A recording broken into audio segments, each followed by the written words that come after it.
About biotechnological application.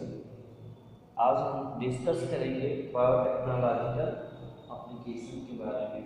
We know that there are various kinds of applications take place in biotechnology that included therapeutics, यानी biotechnology का use हम therapeutics में करते हैं। इसमें क्या होता है, किसी भी डिजीज को ट्रीट करने का सॉल्यूशन निकाला जाता है, किस प्रकार से हम किसी डिजीज को ट्रीट कर सकते हैं, उसका इलाज कर सकते हैं। दूसरी पॉइंट है हमारी डायग्नोस्टिक, डिफरेंट काइंड की डिजीज को आइडेंटिफाई करने में, यानी कोई भी डिजीज अगर किसी प्लांट में या एनिमल्स में हो गई हैं तो उसको बायोटेक्नोलॉजिकल प्रोसेस से डिफरेंट काइंड्स के टूल्स के इस्तेमाल से, उसके यूज से हमें आइडेंटिफाई कर सकते हैं कि उसमें कौन सी डिजीज है, उसका वेक्टर क्या है, वह डिजीज किस वजह से हुआ है, किस पैथोजन से हुआ है, कौन सी पार्ट को अफेक्ट कर रहा है। ठीक है, तो डायग्नोस्टिक यूज में हम उस डिजीज को आइडेंटिफाई करते हैं और उसके ट्रीटमेंट के लिए डिफरेंट काइंड्स के ड्रग का भी प्रोडक्शन करते हैं। तो हम ये कह सकते हैं कि डायग्नोस्टिक में there are various kinds of diagnostic process such as we know that MRI and other substances are used in technology for diagnostic purpose। ठीक है ना, in this purpose there are various kinds of substances, causative agent and treatments। ये दोनों क्या होते हैं कि जो डिजीज के आइडेंटिफिकेशन के लिए यहाँ पर यूज किए जाते हैं। बात समझ में? पहला क्या है, थेरेप्यूटिक्स, यानी जितने भी डॉक्टर होते हैं किस प्रकार से कौन सी ड्रग्स इस्तेमाल की जाएगी, कितना दिया जाएगा, उसका अमाउंट क्या होगा। तो इन सारी चीज़ों में थेरेपी करने के लिए, चाहे वो जीन थेरेपी हो या फिर किसी डिजीज की थेरेपी हो या कोई जेनेटिक मॉडिफिकेशन हो, तो किसी भी प्लांट और एनिमल्स में इन सारी थेरेपी के लिए बायोटेक्नोलॉजी क्या होती है, यूजफुल होती है। तो इसका ये क्या है, पहला एप्लीकेशन है कि इसको हम थेरेप्यूटिक्स जो लोग होते हैं उनका यूज करते हैं इस चीज़ के लिए। तो हर एक थेरेप्यूटिक्स जो होगा, यानी जो डॉक्टर होगा या पैथोलॉजिस्ट होगा, वो उसके इलाज के लिए या साइंटिस्ट जो होंगे उनके इलाज के लिए डिफरेंट काइंड्स के टूल्स का इस्तेमाल करते हैं और वो सारे टूल्स बायोटेक्नोलॉजिकल प्रोसेस के अंतर्गत ही आते हैं और किस प्रकार से उसका इलाज किया जाता है। नेक्स्ट है डायग्नोस्टिक, डिफरेंट काइंड के डिजीज को आइडेंटिफाई करने के लिए। ठीक है, कि कौन सी डिजीज है, किस कारण हुई है। ठीक है, तो उसके पैथोजन्स को और उस डिजीज को हम जान लें वो डिजीज कैसे हुई है, तो इसको हम कहते हैं डायग्नोस्टिक क्षेत्र में या डायग्नोस्टिक एरिया में बायोटेक्नोलॉजी का क्या यूज हो सकता है। अब तीसरा है जेनेटिकली मॉडिफाइड क्रॉप। ठीक है ना, जेनेटिकली मॉडिफाइड क्रॉप यानी किसी भी क्रॉप को हम जेनेटिकली मॉडिफाइड कर दें। बात समझ में आई? लाइक दैट, अगर हम बीटी कॉटन की बात करें तो बीटी कॉटन एक स्पेशल काइंड का एग्जाम्पल होता है। ये बायोटेक्नोलॉजिकल प्रोसेस के थ्रू एराइज किया गया सब्सटेंस होता है। इसमें क्या होता है कि बीटी में रूटिंग होती है, कॉटन के प्लांट में क्या होती है, रूटीन होती है, और उसमें डिफरेंट काइंड्स के इंसेक्टिसाइड क्या करते हैं, अटैक करते हैं। तो उस कॉटन के स्पीसीज में हम कुछ ऐसे ट्रांसजेनिक जीन को इंसर्ट करवाते हैं और वो इंसर्शन किसके द्वारा होता है, ट्रांसजेनिक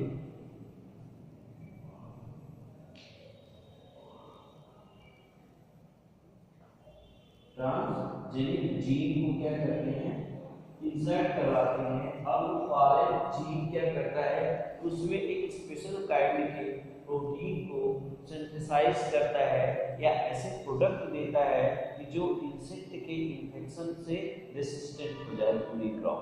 ठीक है, तो अगर उसके इन्फेक्शन से ये क्या करेगी, रेसिस्टेंस पावर डेवलप कर लेगा वो कॉटन का प्लांट, तो उसमें इंसेक्टिसाइड से लड़ने की क्या हो जाएगी, क्षमता हो जाएगी, और जो कैपेसिटी हो जाएगी, तो क्रॉप प्रोडक्शन क्या हो जाएगा, बढ़ जाएगा।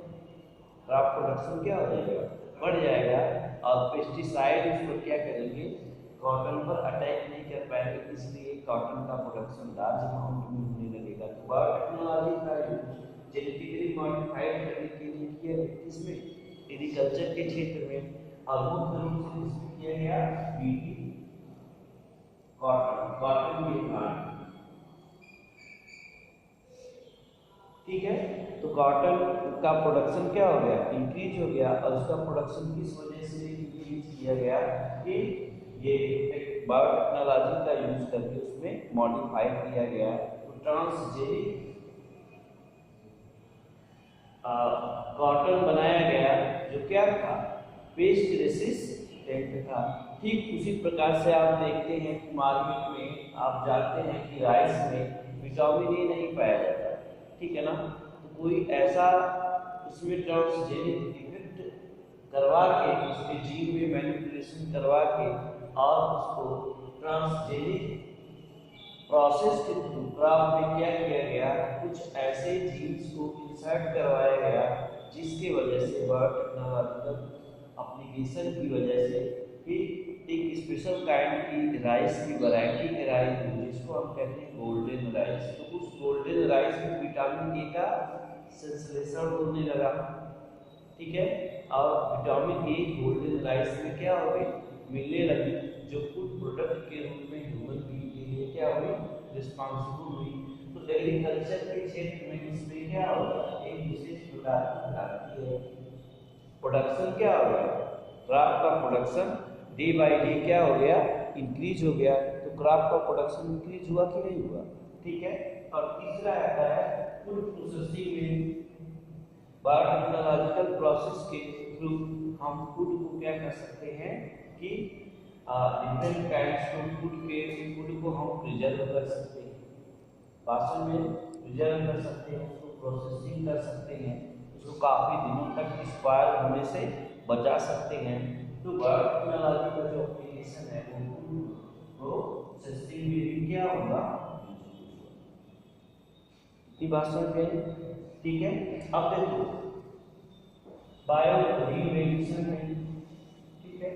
और फिर इसके बाद वेस्ट ट्रीटमेंट में, वेस्ट ट्रीटमेंट का मतलब क्या होगा, वेस्ट ट्रीटमेंट एक ऐसी टेक्नोलॉजी होती है जिसमें हम वेस्ट सब्सटेंसों को ट्रीट करके यूजफुल सब्सटेंस को ऑब्टेन करते हैं, ठीक है ना।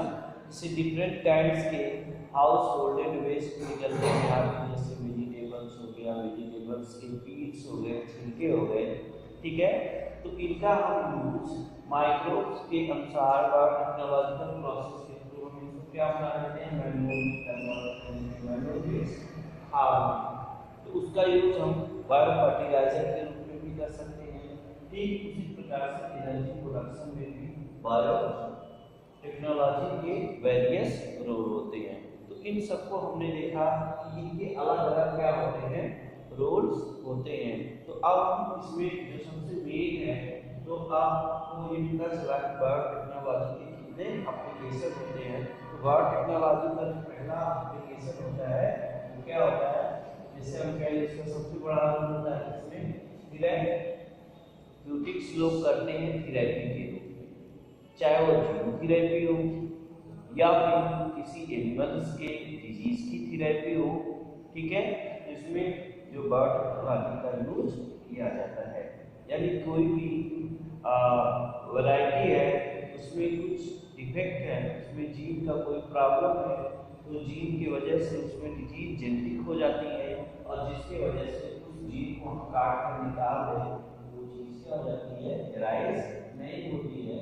और उसको हम काट कर निकालेंगे कैसे, ऐसे नहीं उसके काट के निकालने का जो प्रोसेस होगा वो क्या होगा, मॉलिक्यूलर फिजन के द्वारा किया जाएगा। और मॉलिक्यूलर फिजन क्या होता है बेटा? Restricted enzyme. तो रेस्ट्रिक्टेड एंजाइम कहाँ से मिलते हैं हमको? माइक्रोब से मिलते हैं। तो उस रेस्ट्रिक्टेड एंजाइम के यूज से हम जो किसी भी क्रॉप में जो हार्मफुल सब्सटेंसेस या जीन होते हैं उनको काटकर निकाल देते हैं, तो वो चीज़ हमें हार्मफुल सब्सटेंस जो बनते हैं वो नहीं क्रिएट होंगे, जिससे क्रॉप क्या हो जाएगी। ठीक है, ठीक है। अब जैसे हम करेंगे डिफरेंट काइंड्स के डिजीज का सब्सटेंस हो या डिजीज की आइडेंटिफिकेशन होता है, इसमें किस प्रकार से हम इसको ज्ञात कर सकते हैं कौन सी डिजीज किस ऑर्गेनिज्म में हुई है, चाहे वो एनिमल्स हो या फिर प्लांट। ठीक है ना। अब इसके बाद जेनेटिकली मॉडिफाइड क्रॉप, हम क्रॉप में डिफरेंट काइंड्स के मॉडिफिकेशन करके उसके प्रोडक्शन को क्या कर सकते हैं, बढ़ा सकते हैं।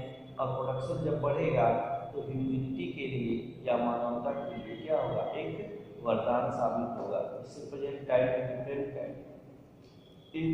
डिजीज रेसिस्टेंस प्लांट एराइज हो रहे हैं।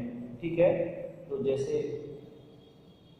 बीटी कॉटन का एग्जाम्पल यहाँ पे दिया गया है आपको। तो बीटी कॉटन में क्या होता था कि इसको पेस्ट रेसिस्टेंट बनाया गया।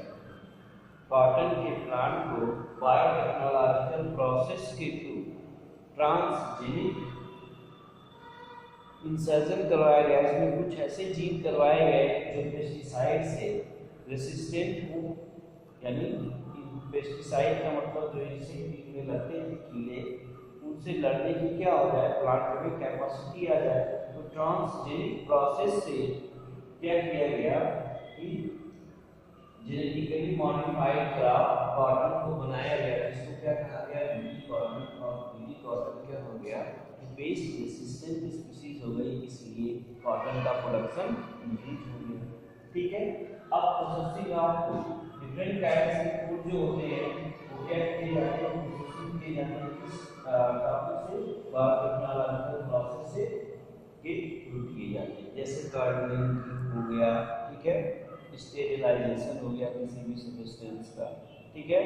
तो अब डिफरेंट काइंड्स के सीड्स को और उसके सीड्स के अलावा जो फूड के एडिबल पार्ट होते हैं उनको प्रिजर्व करना, प्रोसेसिंग करना, उसको पैकेजिंग करना, उसका स्पॉइलेज जो टाइम है उसको इंक्रीज करना, क्या आ जाएगा, फूड प्रोसेसिंग के अंतर्गत आ जाएगा। अब बायोमेडिएशन, तो बायोमेडिएशन में क्या होता है कि हम इन्हीं बायोटेक्नोलॉजिकल प्रोसेस से मेडिकल्स में यूज किए गए टॉपिक को फिर से हम यूज कर सकते हैं।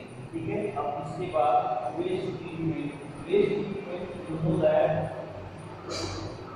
कि बायोटेक्नोलॉजिकल प्रोसेस से टेक्निक और टूल्स की सहायता से हम क्या करते हैं कि जो हाउस होल्ड वेस्ट होते हैं, जैसे सीवेज वाटर, सीवेज से निकले हुए जो वाटर होते हैं, हाउस से जो निकले हुए गंदे पानी होते हैं, उनका हम ट्रीट करके उनको हम ट्रीट करेंगे और जिससे उनकी बायोलॉजिकल ऑक्सीजन डिमांड होगी, इंक्रीज हो जाएगी।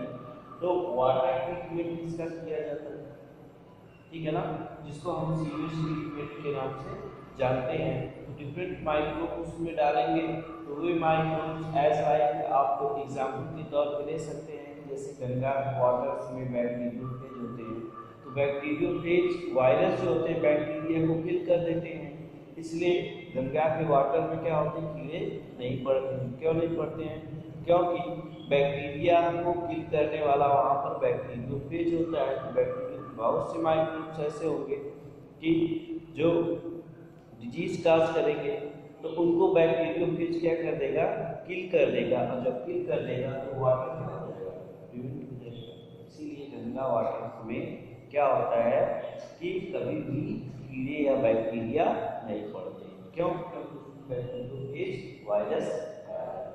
तो डिफरेंट काइंड्स के हाउस होल्डिंग को हम माइक्रोब्स की सहायता से क्या कर सकते हैं, ट्रीट कर सकते हैं। एनर्जी प्रोडक्शन, तो हम बायोटेक्नोलॉजिकल प्रोसेस का यूज क्या करते हैं, एनर्जी प्रोडक्शन में करते हैं। तो ये सारे क्या हैं अप्लीकेशंस है अबाउट टेक्नोलॉजिकल प्रोसेस। तो I hope you understand this topic, ठीक है ना। तो ये इसका पूरा समरी था, आगे हम आपको फिर इसका लेक्चर देंगे, ठीक है। तब के लिए धन्यवाद।